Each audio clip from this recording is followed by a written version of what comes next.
से और कृषि विज्ञान केंद्र पदमपुर, पहले कृषि विज्ञान केंद्र तो अब आया इधर, लेकिन ARS से ये जुड़े थे गंगानगर, आगे गंगानगर से। और पहले ये जो कृषक आते थे, बाद में हम इनको रिसोर्स पर्सन भी बुलाते हैं। जैसे जैविक खेती का कोई प्रोग्राम कराएंगे तो ये प्रगतिशील किसान इनको बुलाते थे। ये अपने बहुत सारे प्रोडक्ट जैविक जीवामृत और पता नहीं क्या क्या लेके जाएंगे, बोतलों में भरवा के कार्टून पैक करेंगे और कार्टून में अलग अलग मटेरियल लेके जाएंगे।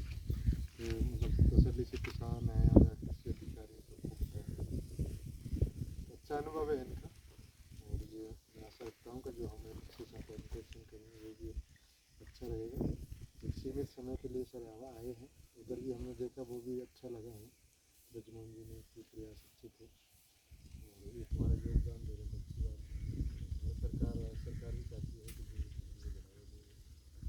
तो सर आप ये हमारे शिक्षण में कृषि विज्ञान के ग्रुप में इसमें कृषि अधिकारी भी और कुछ प्रगतिशील किसान अलग अलग जगह से 3 दिनों से गंगानगर और बीकानेर।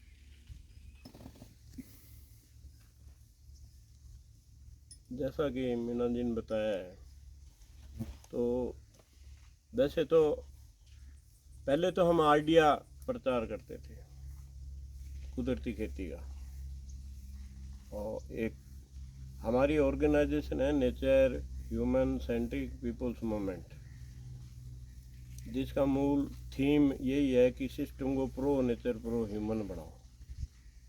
एक कंसेप्ट है, पूरी फिलोसॉफी सोशियोलॉजी एक अवधारणा है, एक दुनिया में एक सिद्धांत है, प्रतिपादित हुआ है nature human centric view point के नाम से। तो उसका लिहाजा जैसा उसका नाम है वैसा उसकी सिद्धांत है, तो उसका कोई मतलब देश जाति उससे कोई भी संबंध नहीं है।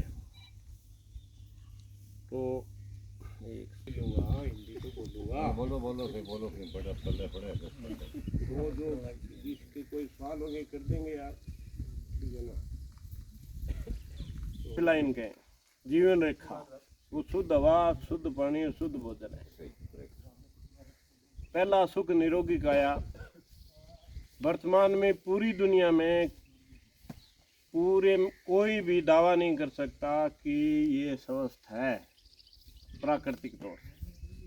आज के टाइम ये दावा नहीं है दुनिया में, किसी भी फड़ने का देश में नहीं है। जितना बड़ा विकासशील है, विकसित है, उतनी ज़्यादा बीमारियां हैं, परसेंटेज है ये सारी। तो पहला सुख निरोगी काया जब वो ही नहीं है, फिर आगे वाली चीज़ तो बेकार होगी ना। और अननेचुरल डेथ हमारे सामने है, और वैज्ञानिकों की रिपोर्ट है दुनिया भर में आजकल तो सब जगह मिलती है रिपोर्टें, कहीं पढ़ो।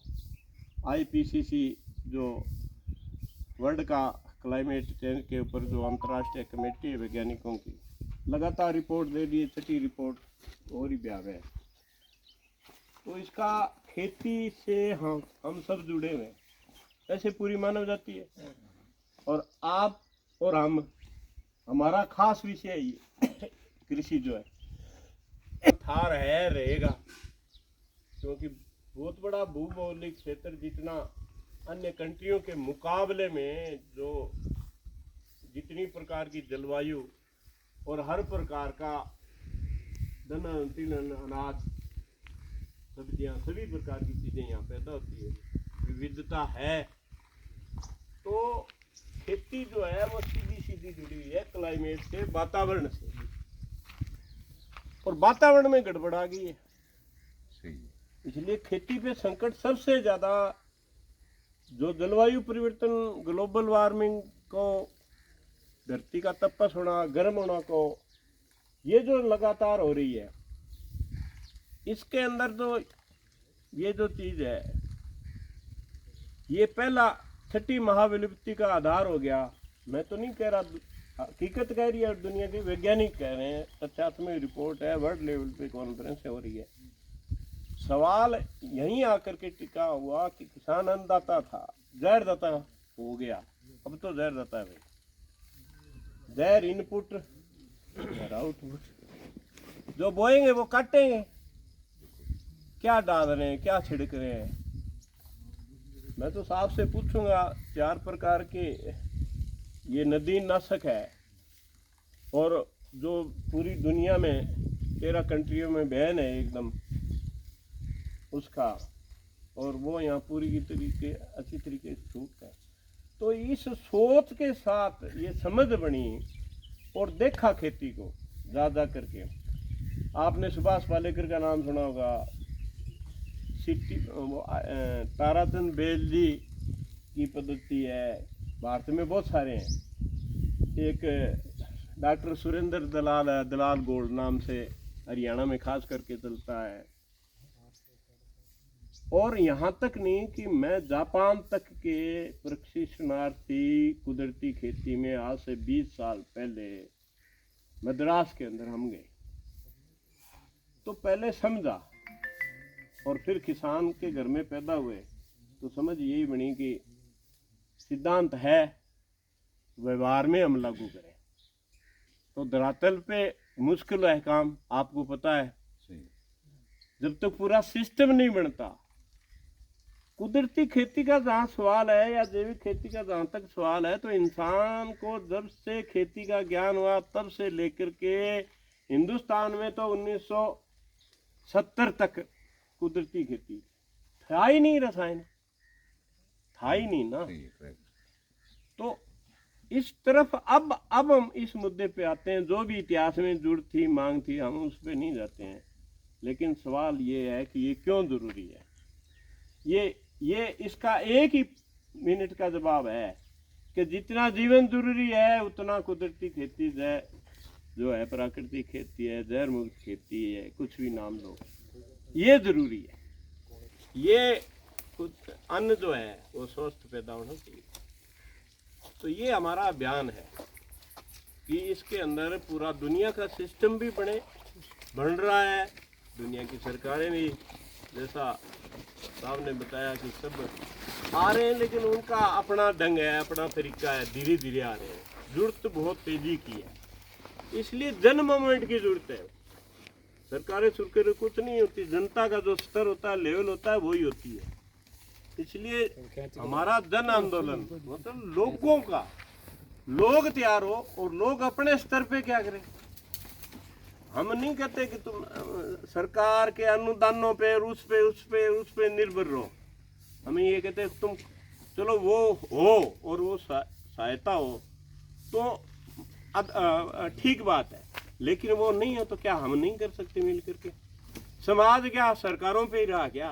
समाज की खुद की अपनी व्यवस्था रही है, हर गांव की अपनी व्यवस्था रही है, हर तरह की रही है, पानी की रही है, सब चीजों की रही है। थी ना, थे ही नहीं, जानते ही नहीं थे, राजाओं तक पहुंच ही नहीं थी, ना कोई लेना देना था, सारा सिस्टम अपना चलाते थे। तो वो ये खेत रहा और प्रकृति देने वाली रही। दो ही तो चीज है कि नेचर और ह्यूमन, इंसान और कुदरत, ये दो ही चीज है। दो ही है नगीना, यानी कैपिटल को, पूंजी को, सर्वश्रेष्ठ चीज को। तो ये दोनों चीज मिल करके किसी चीज का निर्माण करती है। बात ये है, तो दोनों में बिगाड़ आ गया है इस समय, और वो मैन मेड है। कुदरती तौर से जो बिगाड़ आता है आदमी नहीं रोक सकता। हम ये कुदरत को चैलेंज नहीं कर रहे हैं कि कुदरत को पलट देंगे, हम ठीक कर देंगे। हम उतना ठीक कर देंगे जितना हमने खराब किया है। अब हमने क्या खराब किया है उसको समझने की जरूरत है। भी ये कुदरत सारी चीज पैदा कर रही थी। सबको मालूम है, आपको ज्ञात है इस बात का कि जंगलों में कौन सी पेस्टिसाइड है, कौन सा यूरिया डीएपी है, कौन डालता है वहाँ। विशाल काय पेड़ और स्वादिष्ट से स्वादिष्ट फ्रूट, सब चीज़ें अपने आप पैदा हो रही है। तो वो तो प्रैक्टिकली हमने देखा, ये समझ आई, तब ये था कि चलो यार खेती करेंगे, ठीक है ना। तो मुश्किलात तो बहुत आई, अब भी है, ये नहीं कहेंगे, बेचने का सवाल आया, पैदा करने का, तो ये था कि किसान पैदा तो कर लेता, बेचना नहीं जानता। तो ये सड़क के ऊपर अब मुझे लगाने की जरूरत नहीं है, लेकिन वो पेड़ों की छांव में जो सड़क जा रही है, आप जिससे आए हो, वहाँ मैं ऐसे जैसे आपने ये बैनर लगा रखा है, मेरा बैनर लगा के और बैठ जाता था। ठीक है, मैं एब्सेंट होता तो मेरा बेटा बैठ जाता था। तो अब मैं ये मेरे पास में ये 6 बीघे में तो ये स्ट्रक्चर है, ये मरबा है, 19 बीघे ये डाणी, कुछ खेत है, कुछ इधर उधर जमीन पड़ी है। तो ये 17 एक बीघे के अंदर सारा मैं उत्पादन कर रहा हूँ। तो ये 2011 से शुरू किया, आधा बीघा से किया, बीघा किया, 2 बीघे किए, और मतलब 7 साल से, पिछले 7 साल से कंप्लीट हाड़ी और सामनी जो है वो कुदरती कर रहा हूँ। कुदरती का मतलब ये है कि कोई कंपनी द्वारा उत्पादित, चाहे वो जैविक अपने आप को कहता हूँ, कोई चीज़ हो, तकनीक तो बाहर की हम काम में लेते हैं, लेकिन कोई भी बाजार की, बाहर की अन्य जो चीज़ है, सिर्फ वो है गोबर और पेशाब के लिए, जो दूध के काबिल हो जाती है उनको घर भेज देते हैं, बाकी यहाँ रखते हैं और खुले में। ठीक है, वो यहाँ है। खाद कैसे तैयार करते हैं अब बहुत तो डिटेलिंग हो जाएगी, लेकिन कुदरती खेती का इतना ज्ञान है कि जितनी बड़ी कुदरत है, जितना समझ रखता हूँ, ज्ञान रखता हूँ, वो ये है कि मेरे से 60-70% मुश्किल से हो रही है, वही मेरे ये सहयोगी है, इनके सहयोग से होती है। और लेकिन इसके अंदर जो क्वालिटी है उसको तो पूछो ही मत। आपको उत्पादन भी आपको दिखाऊंगा थोड़े बहुत, और मेरे खेत भी वर्तमान में आप देखोगे। और अब एक नई पद्धति आई, हालांकि नई नहीं है, बेड खेती कोई नई नहीं है ना सर, लेकिन उसको तकनीक के साथ में, अनुभव के साथ में, जैसे वैज्ञानिक डेवलप करते हैं किसी चीज़ को, ऐसे पाकिस्तान के कृषि वैज्ञानिक डॉक्टर आसिफ शरीफ है, उन्होंने पिकनिक नाम दिया है उसको, PQNK। यूट्यूब पे आप रिसर्च करोगे PQNK, सारा मीटर आ जाएगा।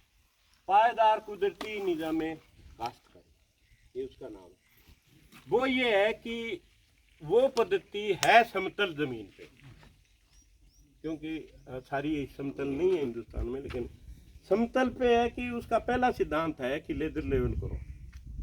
दूसरा ये है कि ये केमिकल खेती के चलते जमीन जो है वो हार्ड हो गई, हार्ड सख्त हो गई है। तो इसका जो कड़ा है जमीन का वो तोड़ना जरूरी है, और उसके अंदर मतलब ऑक्सीजन चाहिए, जड़ों तक ऑक्सीजन चाहिए, ये सब हम जानते हैं।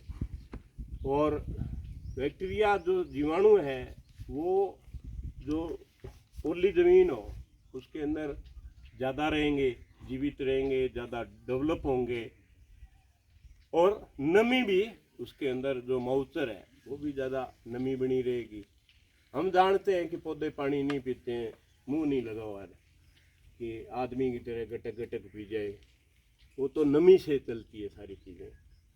तो नमी का सबसे ज़्यादा बेड पे नमी रहती है, और मल्चिंग कर दो, उसको अच्छानंद कर दो, भूमि को ढक दो, उसको काष्ठ पदार्थ, किसी सूखे पदार्थ से या गीले पदार्थ से, जो खेत का ही हो मेटीरियल, उससे आप यदि उसको ढक देते हो तो खरपतवार की समस्या कुदरती खेती में मैं दिखाऊंगा भी, और लगातार मेरे 2 आदमी यहाँ काम कर रहे हैं, तो वो बहुत ही मतलब खरपतवार की प्रॉब्लम है। हम तो वैज्ञानिकों से भी अनुरोध करते हैं, पर सारा खराब नहीं होता है, और खरपतवार मिटाते हैं रासायनिक खेती में तो बीडिसाइड जो डाल रहे हैं। और मैंने सर आपको एक व्हाट्सअप किया है, वो 4 जो दवाइयाँ हैं खरपतवार की, तो उसके अंदर जो क्या ये लेना नहीं क्या